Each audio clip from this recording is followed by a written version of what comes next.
ইরানের প্রয়াত সর্বোচ্চ নেতা আয়াতুল্লাহ আলী খামেনির ঐতিহাসিক শেষকৃত্যের মিছিলে রাজধানী তেহরানের 10 কিলোমিটার দীর্ঘ রাজপথ এখন ছেয়ে গেছে কিল ট্রাম্প ব্যানারে। লাখ লাখ ক্ষুব্ধ ইরানি জনতা প্রকাশ্য দিবালোকে মার্কিন প্রেসিডেন্টের ওপর চরম প্রতিশোধ নেয়ার অঙ্গীকার করছে। কিন্তু কেন ইরানের এই নজিরবিহীন ক্রোধ? ট্রাম্প ছাড়া আর কোন কোন শীর্ষ নেতা রয়েছেন তেহরানের এই ডেড লিস্টে?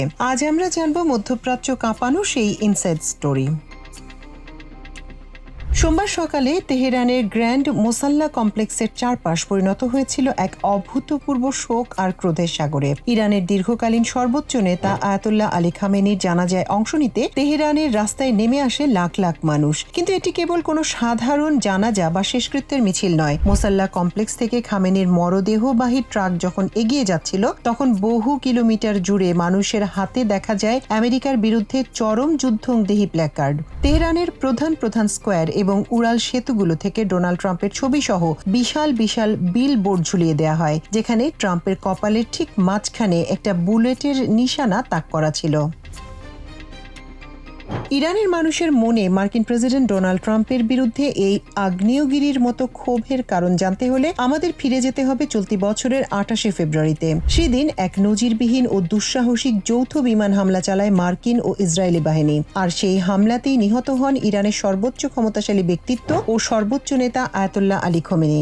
এই হত্যাকাণ্ড পুরো মধ্যপ্রাচ্যের ভূরাজনীতিকে ওলটপালট করে দেয়। ইরানিরা খামেনিকে কেবল একজন রাজনৈতিক নেতাই ভাবেন না, বরং তাদের আধ্যাত্মিক পিতা মনে করেন। আর সেই পিতাকে হত্যার সরাসরি নির্দেশদাতা হিসেবে ডোনাল্ড ট্রাম্পকে প্রধান অপরাধী মানছে তেহরান, যার কারণে আজ পুরো শহর জুড়ে ট্রাম্পকে হত্যার এই প্রকাশ্য হুমকি। তেহরানের এই বিশাল জানাজার মিছিলে বিক্ষুব্ধ ইরানিরা কেবল ডোনাল্ড ট্রাম্পের ছবি পোড়ায়নি, তাদের প্ল্যাকার্ড ছিল ওয়াশিংটন ও তেল আবিবের আরও বেশ কয়েকজন শীর্ষ নেতার ছবি। বন্দুকের নিশানার ভেতর রেখে তাদের ছবির নিচে লাল অক্ষরে লেখা ছিল দেয়ার উইল বি ব্লাড, অর্থাৎ এখানে রক্তপাত হবেই। গোয়েন্দা তথ্য অনুযায়ী ট্রাম্পের পাশাপাশি ইরানের এই হিট লিস্ট বা ডেড লিস্টে রয়েছে মার্কিন ভাইস প্রেসিডেন্ট জেডি ভ্যান্স, নতুন মার্কিন প্রতিরক্ষা মন্ত্রী পিট হেগসেট এবং ইসরায়েলের প্রধানমন্ত্রী বেনিয়ামিন নেতানিয়াহু। খামেনির হত্যার পেছনে এই চারজনকেই মূল ষড়যন্ত্রকারী মনে করছে ইরানের রেভলিউশনারি গার্ড বা আইআরজিসি।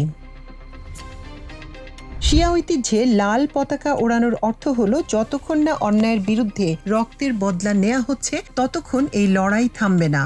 খামেনির জানাজায় লাখ লাখ মানুষের হাতে এই লাল পতাকার উপস্থিতি ওয়াশিংটনকে এক স্পষ্ট বার্তা দিচ্ছে যে ইরান যে কোনো মুহূর্তে বড় ধরনের পাল্টা হামলার ছক আঁকছে। তাদের খামেনির মৃত্যুর পর ইরানের নতুন সর্বোচ্চ নেতা হিসেবে ইতিমধ্যেই দায়িত্বভার গ্রহণ করেছেন তার পুত্র মোস্তফা খামেনি। তবে ডোনাল্ড ট্রাম্পের তৈরি করা ড্রোন ও ক্ষেপণাস্ত্রের কঠোর নিরাপত্তা ঝুঁকির কারণে মোস্তফা খামেনি ইরানের এই বিশাল গণমিছিলে সশরীরে অংশ নেওয়া থেকে বিরত ছিলেন, কারণ আইআরজিসি তার নিরাপত্তা নিয়ে কোনো ঝুঁকি নিতে চায়নি। খামেনি জানাজা মিছিলে ট্রাম্পকে হত্যার এই প্রকাশ্য হুমকি কি বিশ্বকে এক নতুন যুদ্ধের দিকে ঠেলে দেবে? ইরানের রেভলিউশনারি গার্ড কি আসলেই পারবে আমেরিকার কড়া নিরাপত্তা বলয় ভেদ করে ট্রাম্পের উপর আঘাত হানতে?